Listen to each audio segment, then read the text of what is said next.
नमस्कार। किसी ने बड़े कमाल की बात कही है कि कितना भी ज्ञानियों के साथ बैठ लो, तजुर्बा तो जीवन में बेवकूफ बनने के बाद ही आता है। ये कहानी बहुत पुरानी है। एक बार यमराज ने अपने देवदूत को धरती पर भेजा एक स्त्री की आत्मा को लाने के लिए। देवदूत जब धरती पर आए तो वो देखते हैं कि इस महिला की 3 छोटी छोटी बच्चियां हैं और उनका रो रो के बुरा हाल हो गया है। पति की मौत पहले हो चुकी है और उन्हें संभालने वाला कोई नहीं है। देवदूत वापस लौट गए यमलोक और उन्होंने यमराज से कहा कि आपको पता है नीचे क्या चल रहा है? वो जो 3 छोटी बच्चियां हैं जिनकी माँ की आत्मा को मुझे लाने के लिए आपने भेजा है, उनका रो रो करके बुरा हाल हो गया है। मुझसे नहीं हो पाया, मैं नहीं उसकी आत्मा को ला पाया और उन सबके घर में कोई बचा भी नहीं है जो उनका ख्याल रख पाए। मैं तो कहता हूँ कि आप उसे थोड़ा और जीवन दो ताकि उसकी बच्चियां बड़ी हो जाएं। उसके बाद उसे बुला लेना, उसकी आत्मा को बुला लेना। यमराज क्रोधित हो गए और उन्होंने कहा, अच्छा तुम मुझसे बड़े हो गए, मुझसे ज्यादा समझदार हो गए, जो मृत्यु और जन्म निश्चित करता है। तुमने अपने जीवन का सबसे बड़ा पाप किया है देवदूत। अब तुम्हें धरती पर जाना होगा, इस दंड को भोगना होगा। तुम जब तक अपनी मूर्खता पर 3 बार हंस नहीं लो तब तक तुम वापस नहीं आ सकते।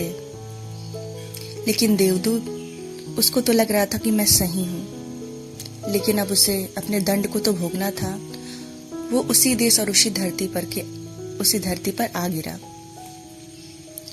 एक शहर में एक सड़क के किनारे फटेहाल मनुष्य रूप में पड़ा हुआ था। गांव से एक जूता बनाने वाला कारीगर शहर में आया था अपने बच्चों के लिए गर्म कपड़े और कंबल ले जाने के लिए, क्योंकि सर्दियों के दिन थे। और उसने देखा कि एक गरीब आदमी सड़क किनारे मुझसे भी गरीब फटेहाल में पड़ा हुआ है। तो उसने सोचा कि ये जो गरीब है, पहले इसकी मदद की जाए। उसने देवदूत के लिए गर्म कपड़े खरीदे जो वो अपने बच्चों के लिए खरीदने के लिए लाया था। और उसने उससे बातचीत की तो बातों बातों में पता चला कि उसका घर नहीं है।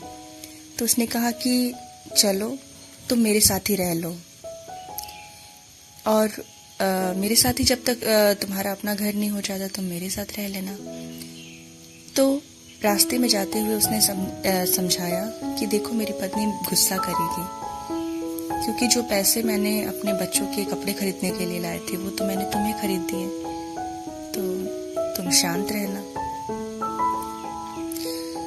ठीक है? वो जो कुछ भी बोले सुन लेना। घर पहुंचे तो कारीगर की पत्नी ने गुस्सा करना शुरू कर दिया। देवदूत को जोर से हंसी आई कि समझ ही नहीं पा रही है कि घर में कौन आ गया है। देवदूत आ गया है जो पूरा घर है दौलत से भर जाएगा, पूरा धन होगा, ऐश्वर्य होगा, संपदा होगी। समझ ही नहीं पा रही है, बस ये देख रही है कि भाई मेरे बच्चे को कपड़े नहीं आए। वैसे भी इंसान ज्यादा दूर का कहाँ देख पाता है। तो कारीगर ने पूछा, भाई हंस क्यों रहे हो? उसने कहा, मैं अभी नहीं बताऊंगा, 3 बार हंस लूंगा तो फिर मैं बताऊंगा। कारीगर की पत्नी ने थोड़ा गुस्सा किया, लेकिन फिर बाद में वो सब एक साथ रहने लगे। जो काम कारीगर कर रहा था जूता बनाने वाला, वो देवदूत ने करना शुरू कर दिया और वो इतना कमाल का काम किया कि पूरे देश में ख्याति फैल गई। और ये हुआ कि उस देश के सम्राट के जूते भी वहीं बनने लगे। एक दिन सम्राट का आदमी आया और उसके पास बहुत थोड़ा सा चमड़ा था। उसने कहा कि देखो, इस चमड़े से सम्राट के लिए जूते बनाने हैं, चप्पल नहीं बनानी है, क्योंकि उस देश की प्रथा थी कि चप्पल तब पहनाई जाती थी जब इंसान की मृत्यु हो जाए। चप्पल पहना करके उसे मरघट तक ले जाते थे। उसने कहा, देखो भाई, ध्यान से जूते ही बनाना, चप्पल मत बनाना, क्योंकि जो चमड़ा था वो बहुत कम था। देवदूत को तो सब पता था, उसने चप्पल बना दी। कारीगर ने कहा, ये क्या किया तुमने? तू तो मरवाएगा मुझे, तो फांसी दिलवाएगा। सम्राट के लिए तुझे जूते बनाने थे और तुमने चप्पल बना दी। क्यों किया ऐसा तूने? लकड़ी उठा करके उसने देवदूत को मारने के लिए दौड़ाया। तभी सम्राट का आदमी दौड़ते हुए आए और उसने कहा कि तुमने उस चमड़े से जूते तो नहीं बना दिए? अरे उस चमड़े से तुम्हें चप्पल बनाने थे। सम्राट की मृत्यु हो चुकी है और वो चमड़े के चप्पल से ही उन्हें मरघट तक लेके जाएगा, क्योंकि सम्राट की इच्छा थी कि वो जूते पहने, लेकिन अब तो नहीं हो सकता। उसने तुरंत चप्पल ला करके रख दी और तैयार है। सम्राट के आदमी को सूझा नहीं, फटाफट लेकर के भाग गया। जो जूते बनाने वाला कारीगर था वो देवदूत से कहने लगा कि भाई तुम्हें कैसे पता था? कि यह जोर से हंसने लगा। देवदूत ने कहा कि देखो भाई अभी मत पूछो, बाद में बताऊंगा। एक दिन और घटना घटी। 3 लड़कियां बूढ़ी महिला के साथ आती हैं और उनकी शादी होने जा रही है। तो बुढ़िया ने कहा कि देखो बेटा, इन तीनों के लिए एक अच्छा सा सैंडल बनवाना है। लेकिन देवदूत ने तो पहचान लिया कि अरे ये तो वही तीनों बच्चियां जिनकी माँ की आत्मा को मैं धरती पे लेने के लिए आया था। तो फिर भी देवदूत ने पूछा कि ये तीनों बच्चियां कौन है माता जी?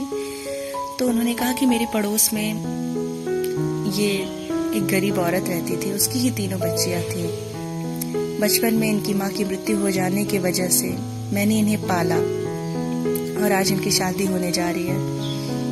तो उस दिन उस देवदूत को समझ में आया कि अगर मैं उस दिन उस महिला की आत्मा को लेकर के नहीं जाता, यहीं छोड़ देता, जो कि मैंने बाद में किया, कोई और दूत लेके गए।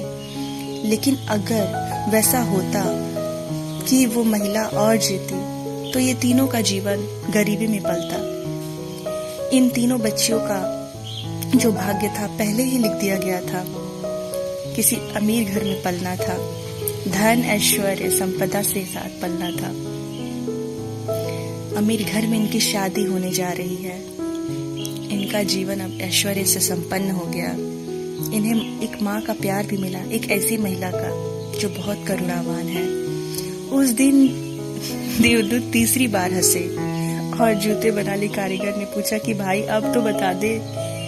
फिर देवदूत ने उन्हें पूरी बात समझाई और कहा कि मैं अपना दंड भोग रहा था।